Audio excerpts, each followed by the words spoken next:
Bismillahirrahmanirrahim. Assalamualaikum warahmatullahi wabarakatuh. Alhamdulillahi rabbil alamin.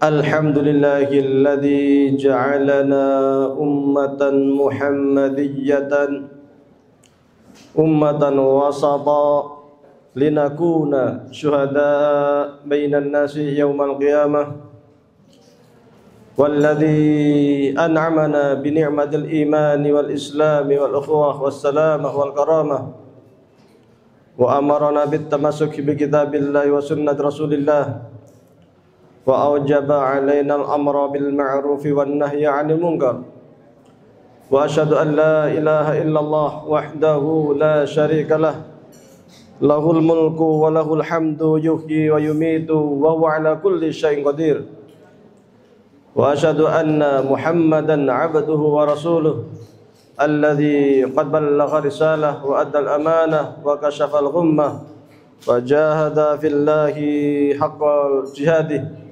hatta atahul yaqin. Allahumma shalli ala sayyidina wa habibina wa syafiina Muhammad sallallahu alaihi wasallam wa ala alihi wa sahbihi wa tabi'in wa tabi'ihi tabi'in wa man tabi'ahum bi ihsanin ila yaumiddin, amma ba'du. Yang sama-sama kami hormati Ketua PDM Temanggung, yang kami hormati dari Majelis Dikdasmen PDM Temanggung, Kepala Sekolah SMA Muhammadiyah 1 Temanggung, para keluarga besar SMA Muhammadiyah 1 Temanggung, jamaah sekalian yang berbahagia, puji syukur kehadirat Allah Subhanahu wa taala. Pada pagi hari ini kita sama-sama dapat duduk bersilaturahmi, talabul ilmi, mudah-mudahan mendapatkan barakah dari Allah Subhanahu wa taala. Salat serta salam semoga tetap tercurahkan untuk baginda Nabi Muhammad sallallahu alaihi wasallam. Jamaah sekalian yang kami hormati, sebelumnya kami mengucapkan banyak terima kasih pada SMA Muhammadiyah yang sangat luar biasa, ya, sekolah prestasinya luar biasa. Kami diberi kesempatan untuk ikut menitipkan siswa-siswa kami di sini. Jadi kita itu Pondok Pesantren Modern Al-Muflihun, ini Muhammadiyahnya Muhammadiyah kultural, tidak langsung struktural di bawah Muhammadiyah, tetapi dukungan dari struktur Muhammadiyah sangat luar biasa dari awal berdiri.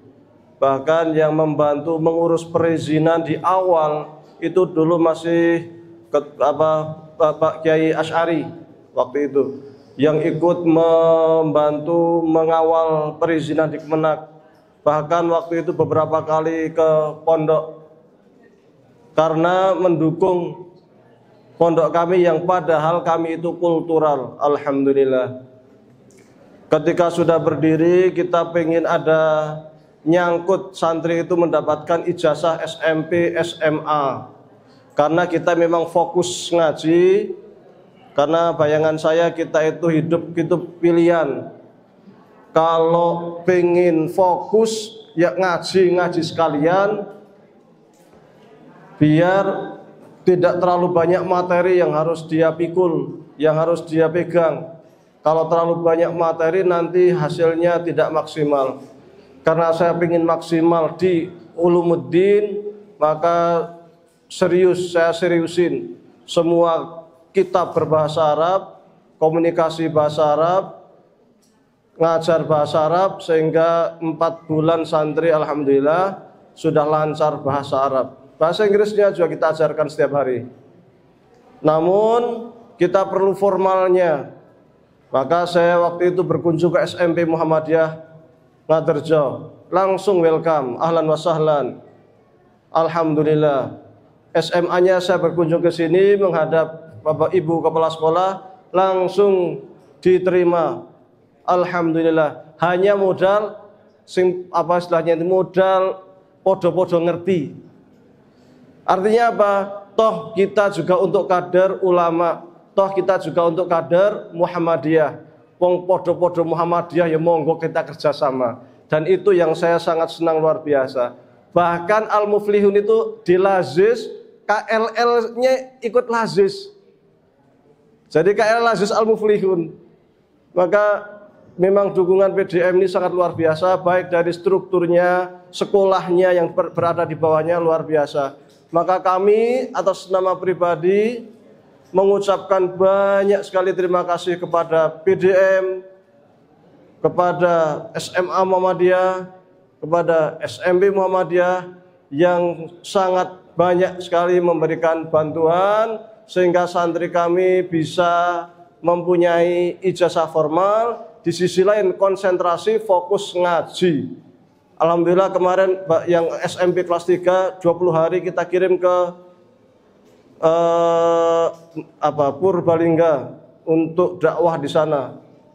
Awalnya dakdikduk juga baru 3 SMP kan, ternyata bisa membawa kitab, ngajarin ibu-ibu Aisyah, ngaji kitab, jadi imam taraweh, tingkat 3 SMP wis iso, alhamdulillah. Karena memang dibiasakan di pondok semua berbahasa Arab. Jadi terima kasih banyak. Dan yang kedua, saya juga mohon maaf kepada Muhammadiyah, PDM, kepada SMA Muhammadiyah, kepada Lazis, kepada SMP juga yang mungkin kami merepotkan atau ada kesalahan selama kita bekerja sama.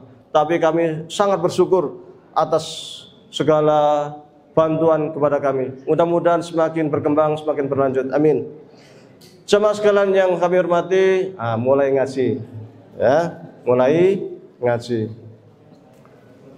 Kita mencoba melihat awal mula manusia diciptakan ke muka bumi itu Allah Subhanahu wa taala memberikan informasi, mengumpulkan para malaikat-malaikatnya, kemudian Allah mengatakan inni ja'ilun fil ardi khalifah.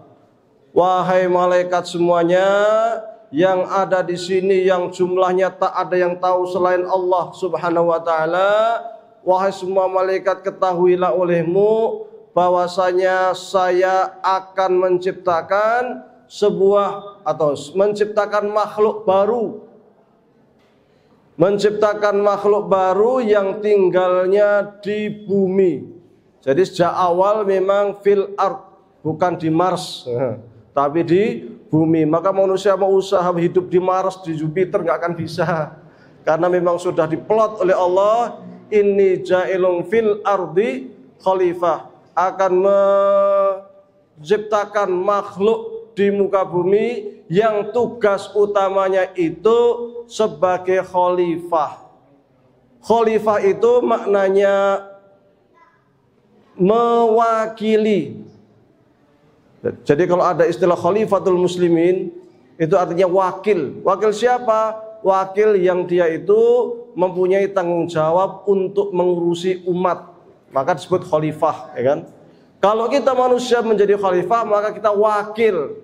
Wakil siapa? Wakil Allah Subhanahu wa taala untuk mengurus bumi, untuk memakmurkan bumi, untuk membangun peradaban di muka bumi. Ini adalah tugas utama manusia tatkala diciptakan di muka bumi. Tugas utamanya adalah inni ja'ilun fil ardi khalifah, menjadi khalifah. Maka ketika Allah mengatakan ingin menciptakan makhluk di muka bumi untuk menjadi khalifah, para malaikat protes. Qalu ataj'alu fiha may yufsidu fiha wa yasfiku ad-dima'a wa nahnu nusabbihu bihamdika wa nuqaddisu lak. Ya Allah, apakah engkau akan menciptakan makhluk di muka bumi yang kelak kerjaan mereka itu hanya berperang, yang kerjaan mereka itu hanya akan menumpahkan darah di muka bumi. Sementara kami ini para malaikat kerjaannya kami bertasbih kepadamu. Tapi dijawab oleh Allah, inni a'lamu ma la ta'lamun. Wahai malaikat, jangan khawatir, saya ini tahu segala sesuatu yang tidak kamu ketahui. Maka kemudian Allah ciptakanlah Adam alaihissalam. Allah menciptakan Adam dari tanah. Tatkala Allah ciptakan Adam ini, Iblis ini awalnya merupakan salah seorang atau merupakan makhluk Allah yang punya ketaatan luar biasa, yang selalu bertasbih, yang selalu berzikir, yang selalu beribadah kepada Allah Subhanahu wa taala. Ini iblis, ibadahnya luar biasa. Karena iblis ini ibadahnya luar biasa, maka derajatnya iblis ini sering disamakan dengan malaikat. Kalau duduk bareng, malaikat dipanggil, iblis ini juga diundang untuk ikut duduk bersama dengan malaikat. Saking solehnya iblis, saking ibadahnya iblis yang sangat luar biasa.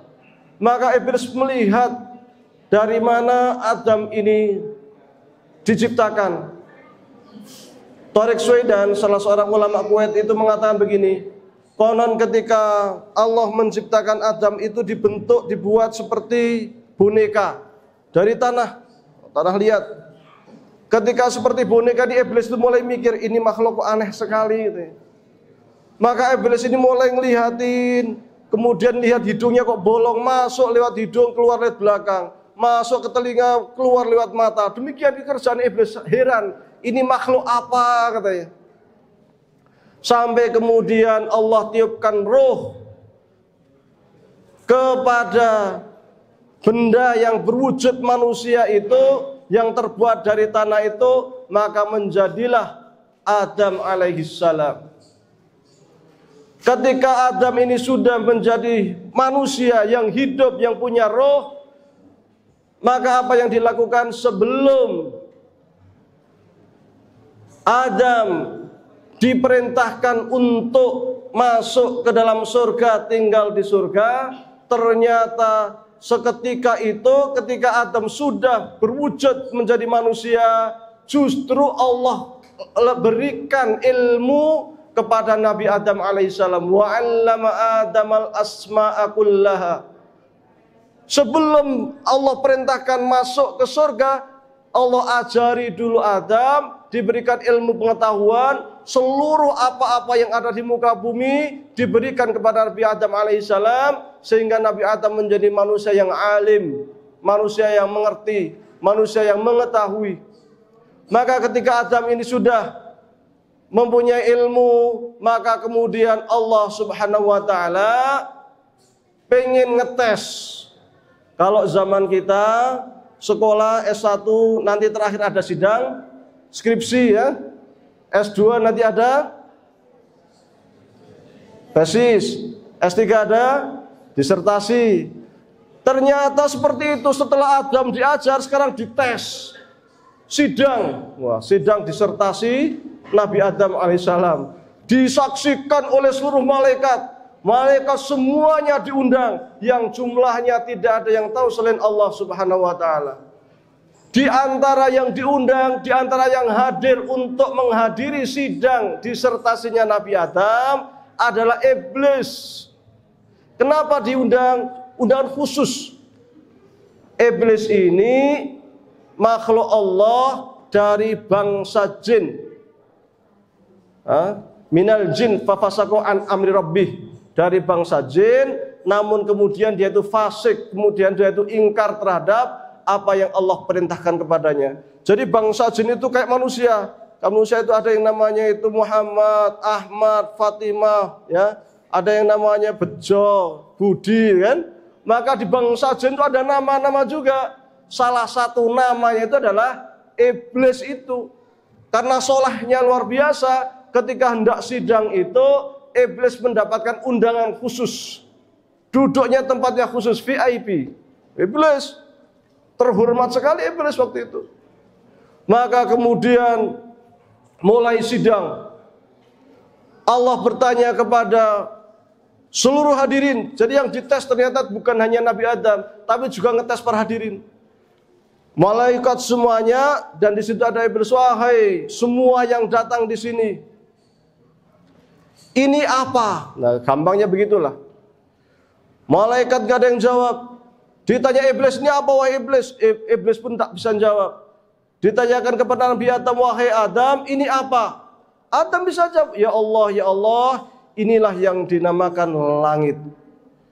Pertanyaan kedua, wahai semua yang hadir, ini apa? Nggak ada yang bisa jawab. Wahai iblis, ini apa? Nggak ada yang bisa jawab. Ditanyakan kepada Nabi Adam, Adam ini apa? Dan Adam selalu bisa menjawab, ini batu ya Allah, ini sungai, ini udara, ini binatang, ini tumbuhan, semua pertanyaannya, bahkan yang detail-detail, Adam selalu bisa menjawab. Karena Allah mengatakan, wa'allama Adamal asma'a kullaha. Dan Allah telah memberikan ilmu tentang nama-nama kepada Nabi Adam alaihissalam. Semuanya, kullaha, semuanya. Sehingga Adam mempunyai ilmu pengetahuan yang luar biasa. Maka setelah dites sekian pertanyaan Adam bisa menjawab, diputuskanlah Adam lulus ujian. Doktor. Wah. Jadi mbah kita itu luar biasa kan. Sekolah juga itu. Kalau kita sekolah SD, SMP, SMA, kuliah, mbah kita Nabi Adam juga sekolah. Tapi yang mengajari langsung Allah Subhanahu wa ta'ala. Jadi sekolah itu sunnah, bukan hanya sunnah, kewajiban, keharusan. Makanya baginda Nabi mengatakan thalabul ilmi fardhah. Menuntut ilmu itu wajib, harus. Adam datang sebelum ke surga, teter dulu, suruh belajar dulu. Maka kemudian setelah Adam dinyatakan sukses lulus, Allah perintahkan kepada semua yang hadir di situ, wahai semua yang hadir. Siapa itu? Semua malaikat. Tambah satu lagi, termasuk iblis. Semua berikan salam hormat kepada Nabi Adam. Kalau salam hormat sekarang mungkin hormat grup, ya kan? Kalau dulu enggak. Berikan salam hormat kepada Nabi Adam. Siap? Wah, semuanya sujud.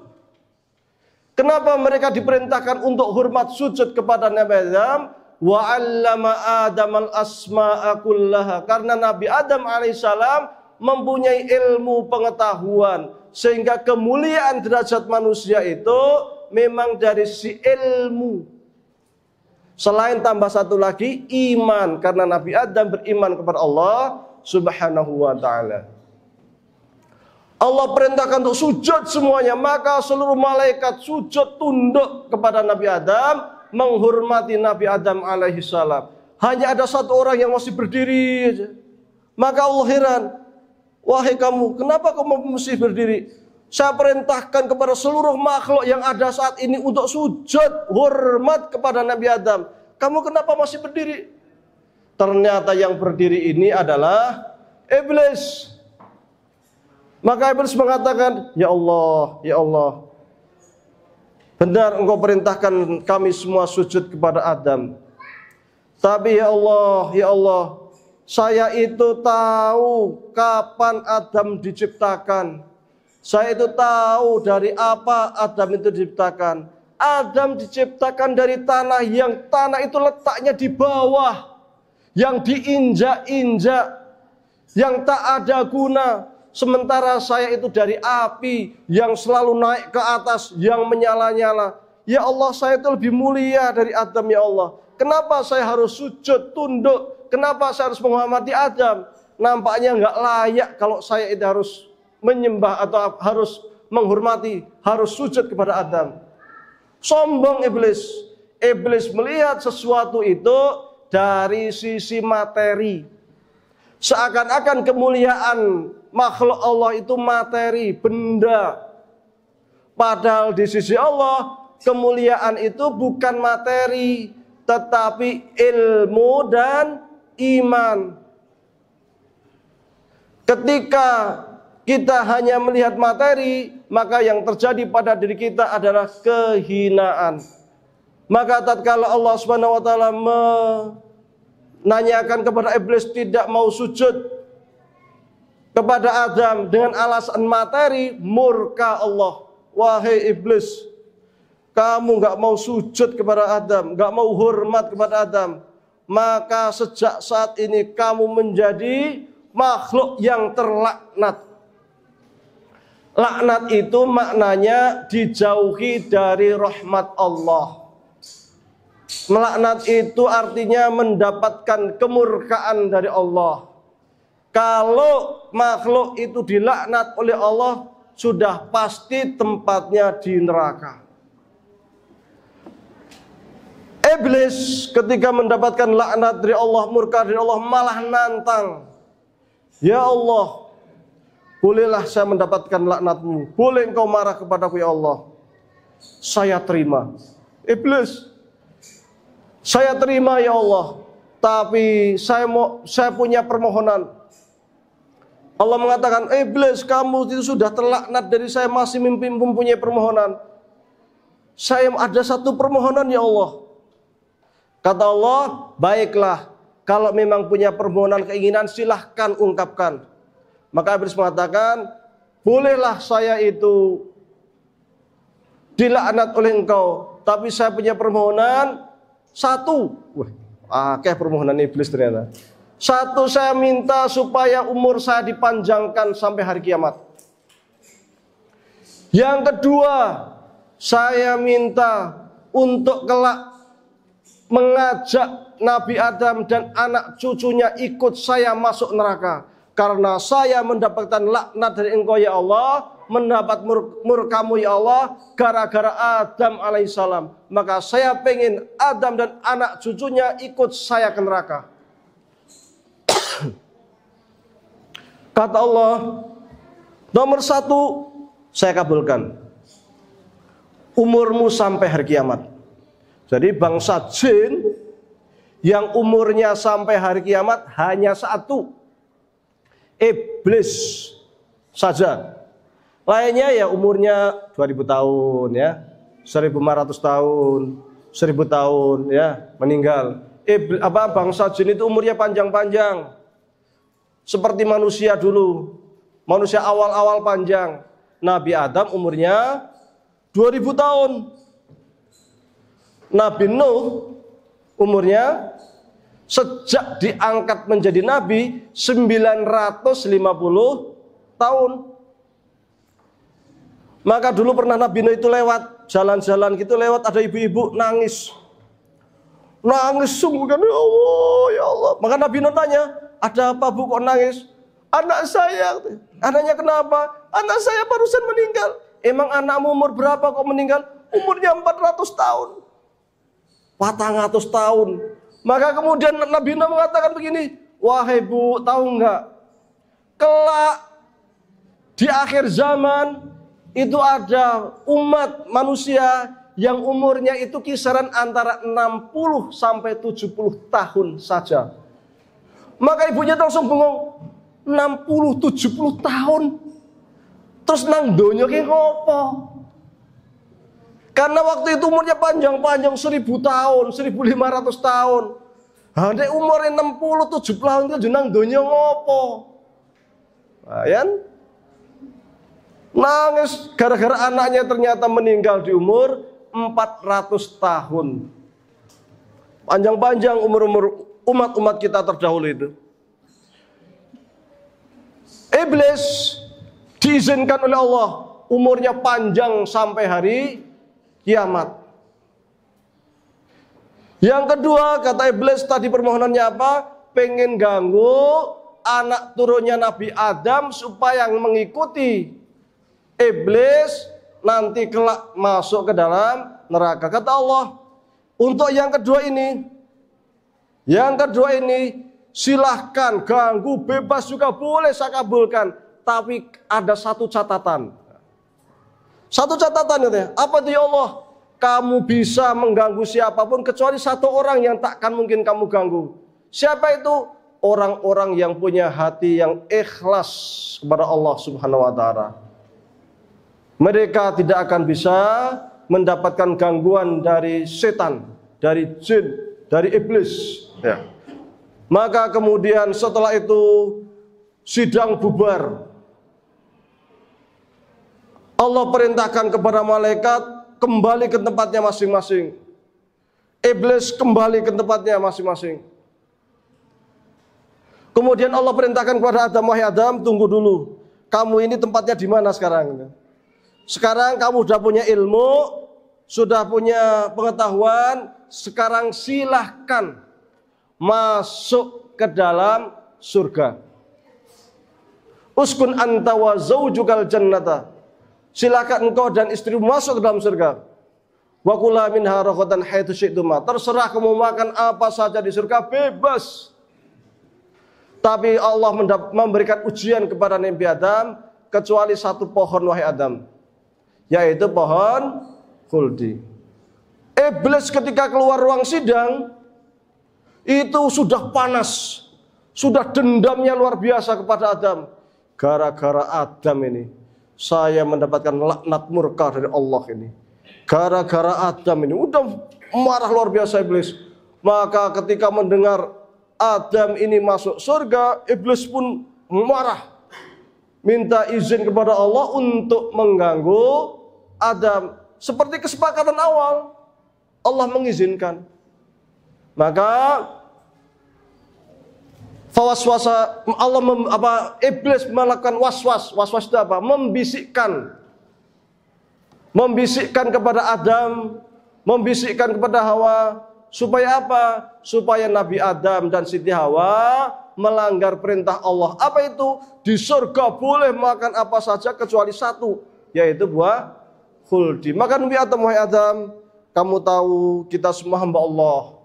Kita semua beriman kepada Allah. Dan saya tahu engkau ini, wahai Adam, manusia yang sangat mulia dan dimuliakan oleh Allah Subhanahu wa taala. Wahai Adam, saya ini sayang sekali sama engkau dan sama istrimu. Saya tuh pengen kalian itu tetap tinggal di sini di surga, kekal selama-lamanya. Saya diciptakan lebih dulu dibanding engkau, wahai Adam. Maka saya menasihatimu, minan nasihin, saya menasihatimu, wahai Adam, supaya engkau itu kekal. Itu ada pohon namanya pohon khuldi, makanlah pohon itu. Maka Adam mengatakan, wahai iblis, Allah itu melarang saya untuk makan satu pohon itu. Yang lainnya saya bebas, kecuali satu. Iblis mengatakan, wahai Adam, kamu tahu siapa saya, kenal saya. Saya kasih tahu kenapa kamu dilarang, supaya kamu itu supaya kamu tidak kekal di surga, supaya kamu itu keluar dari surga.